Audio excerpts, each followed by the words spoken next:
The Search.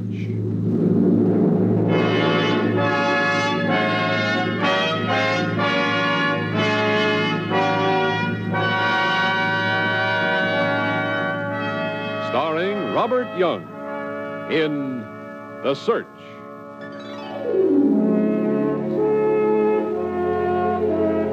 And here is your host and star, Robert Young. All of you engineers know a small but important word called tolerance, allowance for ease of operation. A machine must have tolerance. But doesn't the same word apply to everyday relationships too? Wouldn't it behoove us all to search out tolerance in ourselves and others?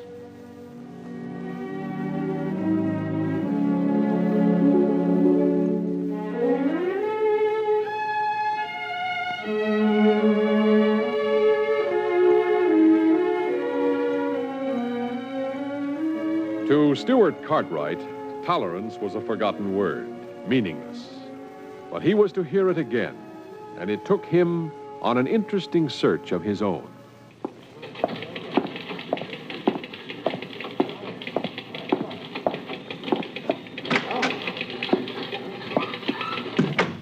Got a minute, Stuart? Huh? Oh, sure, Phil. Sit down. I wanted to talk to you about the Ewing account. I know you've been going over the figures. That's right. I was just dictating a memorandum on it. Wait a second. I'll play it back for you. I have surveyed allow only one conclusion. Therefore, I submit that we must resign the Ewing account before the cost of servicing entirely cancels out our commissions on the advertising this account places through Cartwright. That's and enough, Benson. Stu. Is that the report you intend to read to the board? That's right. Well, then I'm glad I caught you before you finished. This thing's going to need some talking out. I had a feeling when we started on that survey... Facts are facts, Phil. Another year like the last one on that account, and, well, we better get out before we start losing money on them. Well, there are more considerations to this than the money, Stu. Some of them are just as much facts as those figures you've been adding up. Sure. Ewing's had a reorganization, and that new product of theirs didn't catch on. Well, there hasn't been time. Give it another year and it'll be sailing. I tell you, Phil, we can't afford them any longer. How long have we had that Ewing account, Stu? Why, 15 years, thereabouts. As long as you and I have been in business together, that's how long. Are you forgetting that Ewing helped give us our start? That he believed in us enough for that? No. But you can't allow sentiment to interfere with good business judgment, Phil. What have you got friends for if you can't expect a little loyalty from them when you need it? This last year, Ewing lost his son, the one he was training to take over management. It's been mighty tough for him. He'll come back. Phil, we mustn't ignore the facts. I'm not ignoring facts, Stu. The Ewing account is sound. They make a quality line, one I'm proud to represent. Yes, Miss Britton? Oh, is it that late? No, I won't need you any longer. Oh, before you go, call Mrs. Cartwright and tell her I'm staying in town tonight. Working late. Yes, good night. Working late on your memo? I'm presenting it to the board day after tomorrow, Phil. I hope you change your mind. I won't change it. Don't worry. You're leaving something out of this situation, Stu. The human equation. I'm figuring it in, and I'm going to fight you on it. I say we ought to stand by the Ewing account. Give them time. And I'm telling that to the board. I don't see how you... Phil, 2 and 2 always add up to 4. Yes, they do, but sometimes there's more to a problem than 2 and 2. Which is why X doesn't always equal Y. Stu, I don't get what's happened to you. The partner I used to have has gone into hiding, behind a column of figures. Well, one of us has got to keep a clear head, don't you think? See you tomorrow, Phil.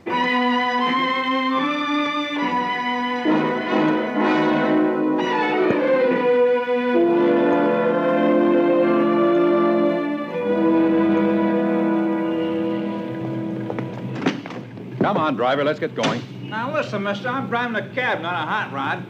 See that kid crossing the street in his bike? What do you want me to do, run him down? Go through a boulevard? All stop right, the all signs? right. Hey, look at that crazy sports car! Hey, it's a kid! He's driving away! Why, that lousy... Come on. Hey, I saw the sports car. It's the kid, you see when he went around? Hey, gee. Hey, this boy's hurt bad. Why, that's Sammy. You know the kid? Yes, he works in my office, mail boy. Oh, we've got to get him out of the street. Here, give me a hand. We'll take him in your cab. No, sir, not me, mister. Not in any cab. He may have a broken neck or something. Might kill him if we try to move him. Yeah, you're right. Go find a telephone. Call an ambulance. I'll stay here with him. Yeah, okay. I'll get a phone over in the drugstore. I'll stand back, all of you. Don't crowd in like that. Sammy. Sammy, can you hear me? Sammy?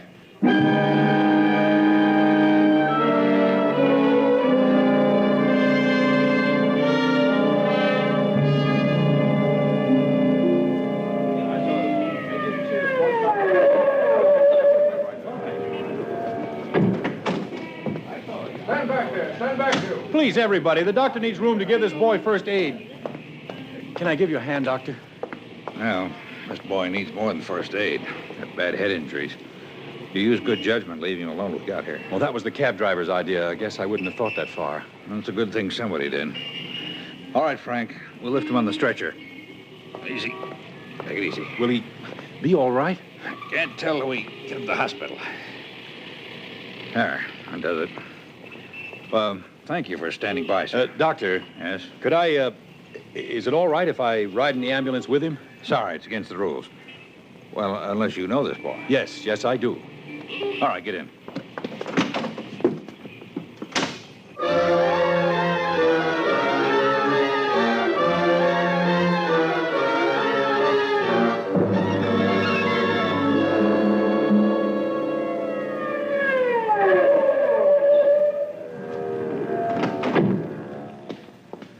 Now what, Doctor? I have to get this boy into emergency as fast as I can. You can't come in there. Do everything possible for him, will you? Everything. He mustn't die. I'll do everything I can. But I can tell you right now, it doesn't look good. You wait in there. I'll let you know.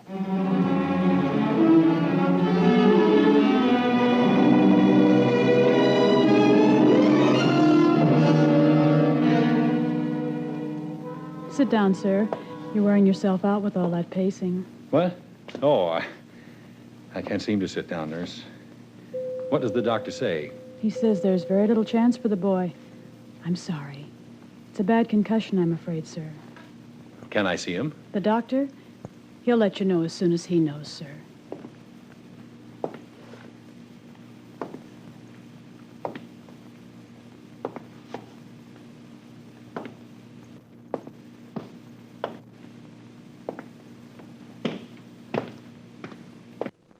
Where's the man who came in with the ambulance a while ago? Hit and run accident. I'm the man, officer. Oh, yes, Mr. Cartwright. Here's my card. What took so long? You have to make a report on the scene, Mr. Cartwright. You a relative of this boy that got hurt? No. The way you're pacing, I thought he might be yours. He works for me. His name is Sammy Porter. Well, at least that's some help. Have you called his parents? He hasn't any. In town. He lives at the Y. I see. All right, now let's try to add a few facts. Yes. Facts. Did you get the license number of the car that hit him? No, Officer, it all happened so fast. It usually does. You get a look at the driver? He was, young, I think. Not dark. Oh, I don't know. And the car? It was, a sport car. No top. Yellow, I think. Oh, that young hot rod, destructive, irresponsible. He ought to be prosecuted to the limit of the law. Well, you have to find him first. And the facts you give me, Mr. Cartwright, I'm afraid they don't add up to much.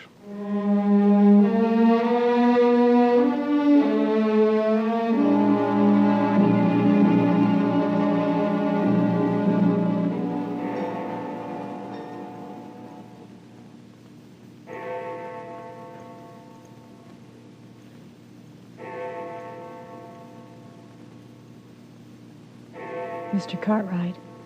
Mr. Cartwright. What? What's that? Oh. The doctor's looking for you. What? Oh, yes. Where is he? He's coming now.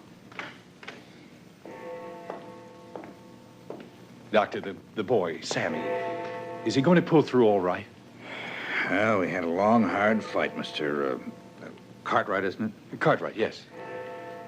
I've been working over that boy for 2.5 hours steadily. And, Well, according to all known facts, those I know anyway, that youngster should have been dead an hour ago.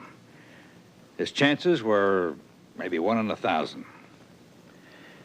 Well, it just goes to show, doctor doesn't always have the last word. You mean he's going to live? That's right. You know, Mr. Cartwright, There's one thing that always impresses me about life. It's so easy to say, here are the facts. Everything was against that boy, everything. Yet he's going to live. I see what you mean. Not as simple and neat as 2 and 2 make 4, is it? Not at all.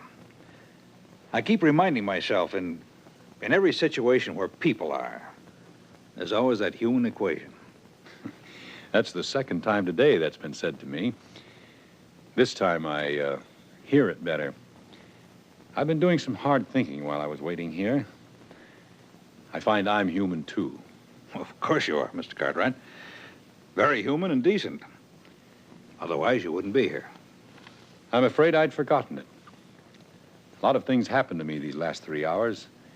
They don't add up in any neat way at all. And yet, they do add up with a logic all their own. To me. I don't think I know. Of course you don't. The only way I can make them add up is to see that they don't make the kind of sense that, say, a column of figures would make. By the way, Doctor, is there a phone booth handy? Well, yes, around the corner in the lobby. Thank you. Excuse me a moment.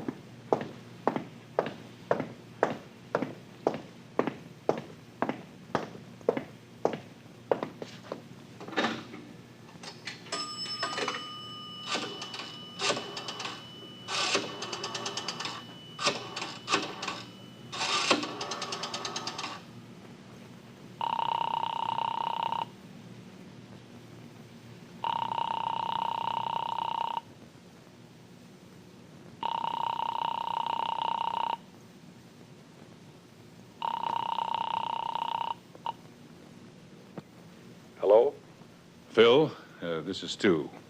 Stu, what in blazes? Don't you know it's after midnight? I know, but I had to talk to you about the Ewing account. Phil... You surely wouldn't call me at this hour to argue. No.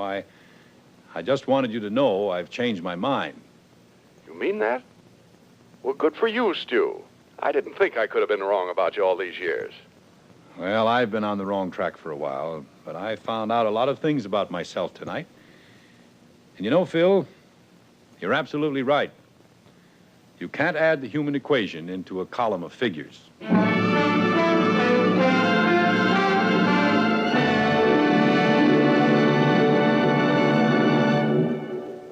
You have been listening to The Search, transcribed and directed in Hollywood by Thomas Freebairn Smith.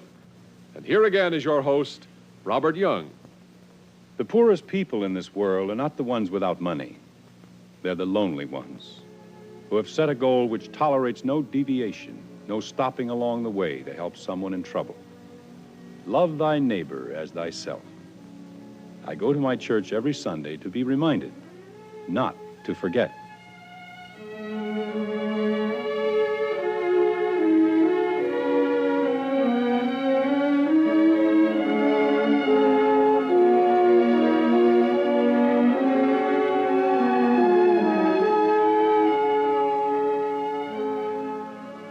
I'd like to thank Tyler McVeigh, Alan Reynolds, and Nancy English for sharing their talents with their church.